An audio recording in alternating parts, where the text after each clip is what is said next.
Howdy mga kabady, welcome to my channel Tricks Buddy PH here.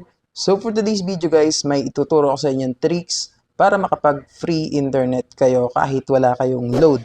And at the same time, pabibilisin nito yung internet connection ninyo if ever na nakasubscribe kayo sa promo kagaya ng Unli Data or Giga Video or Giga Stories. Okay, so sa mga Giga promos. Okay, so bago tayo mag-start guys, gusto ko lang humingi ng pasensya sa inyo dahil medyo matagal tayo nawala. So mahigit isang buwan tayong hindi nakapag-upload and naging inactive dito sa ating channel. Okay. So nabisi lang si kabady ninyo guys. May mga inasikaso lang, may mga kailangan gawin, and at the same time, binigyan pansin natin yung ating kalusugan. Okay? So promise ko sa inyo guys na babawi tayo. Okay. So ngayon, proceed na tayo do sa tricks na ituturo ko sa inyo. Okay. So, bago ang lahat, gusto ko munang i-shoutout yung mga bagong subscribers natin, mga bagong pasok dito sa ating channel. At yung mga solid supporters natin, shoutout sa inyo. Grabe yung suporta ninyo sa kay kabady ninyo guys. So, maraming salamat sa inyo, and pati yung mga OFW natin na viewers, and yung mga silent viewers natin dyan guys. Okay, so shoutout sa inyo guys. Okay, so proceed na tayo. Punta ngayon tayo dito sa settings. Okay, so next, punta tayo dito sa mobile networks. Tapos, select natin yung SIM na gagamitin natin. So, ang gagamitin ko ngayon is yung token text. Okay, so pag nandito na tayo sa SIM card settings, punta ngayon tayo dito sa access point names. And then, kung bago ka palang gagawa ng APN, syempre, select mo tong or pindutin mo tong new APN or yung plus sign. Pero kagaya ko, may nagawa na ako. Okay, so ipapakita ko na lang sa inyo yung mismong settings na gagawin natin. Okay, so click lang natin itong TBPH FreeNet Mobile. Okay. So ito guys, nandito tayo ngayon sa Edit Access Point.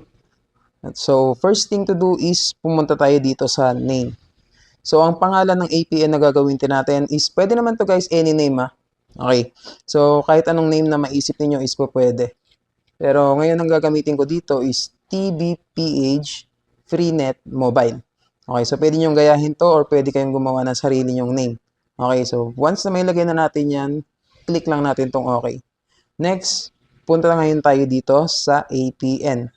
Okay, so dito sa APN, ang ilalagay natin dito or ang itatype natin dito is internet.emt.ee. Okay, so puro small letter lang to guys. Okay, so kung nalilitan kayo dito sa nakikita nyo, pwede nyong i-landscape yung cellphone ninyo guys. Itagilid nyo yung cellphone ninyo. Okay, so i-auto-rotate nyo, tapos itagilid nyo. Or pwede nyong i-zoom para mas malaki yung makita ninyo guys. Tapos pwede nyong i-play and pause. Okay, so kung nabibilisan naman kayo, bagalan nyo yung playback speed. Nasa settings lang niya sa video. Okay, so video settings ng pinapanood ninyo. Okay. So, once na mailagay nyo na yan, i-type nyo lang or i-click nyo yung okay. Next, punta ngayon tayo dito sa server. Sa server, ang ilalagay natin is www.google.com. Okay, puro small letter lang yan guys. Next, i-click mo tong okay. And then, punta ngayon tayo dito sa authentication type. So, sa authentication type, isa-set lang natin to sa POP. Okay. Next is dito sa APN type. So, ang itatype natin dito is default. Puro small letter lang yan, guys. And then, click na natin tong okay. Next, punta ngayon tayo dito sa APN protocol. Tapos, iset lang natin to sa IPv4. Tapos, dito naman sa APN roaming protocol, i-leave as default lang natin. Or hayaan natin sa IPv4/IPv6. Okay. Next, punta ngayon tayo dito sa bearer. So ito guys, medyo tricky to. So kung nasa syudad ka or nasa city ka and malakas yung 5G coverage nyo, usually guys sa mga city is naka 4G pataas na yan. 4G LTE, 4G Plus, or naka 5G. Okay. So kapag ganun guys, nasa syudad kayo, nasa city kayo, iset nyo lang sa LTE. Okay, alisin nyo yung unspecified. Pero kung nasa probinsya naman kayo guys, mga liblib na lugar, malayo sa signal tower, nagti 3G lang siya guys, pinakamataas na yung 3G, ilagay nyo sa unspecified. Alisin nyo yung LTE. Okay? So, ganun lang siya gagana, guys. Okay. So, kagaya ko is nasa ano naman tayo, medyo urbanized na area. And malakas yung 5G dito sa amin. Minsan nagpa 5G, minsan nagpa 4G plus. Okay, so kagaya dito, makikita nyo sa network indicator ko na naka 4G plus. So ilalagay ko siya sa LTE. Okay, so alisin ko yung unspecified. Okay, so pag nailagay nyo na sa LTE, i-click nyo na tong okay. And then, pwede nyo na yan i-save. Okay, so ganun lang siya kasimple guys, mga kabady. Okay, so wala namang masama subukan natin to guys. Okay? So wala man tayong gagastusin dito. Okay? Hindi man tayo maglalabas ng pera dito. Okay? So hindi naman to kakain ng mahabang oras para gawin.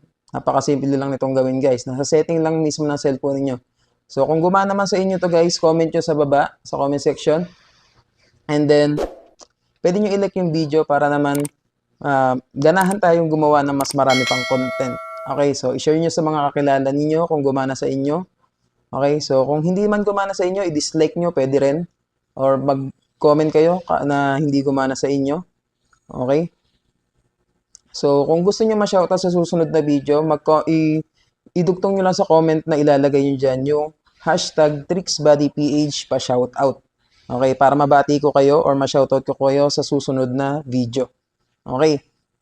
So, sana gumana tong video na to sa inyo guys. And I hope na may natutunan kayo sa video na to.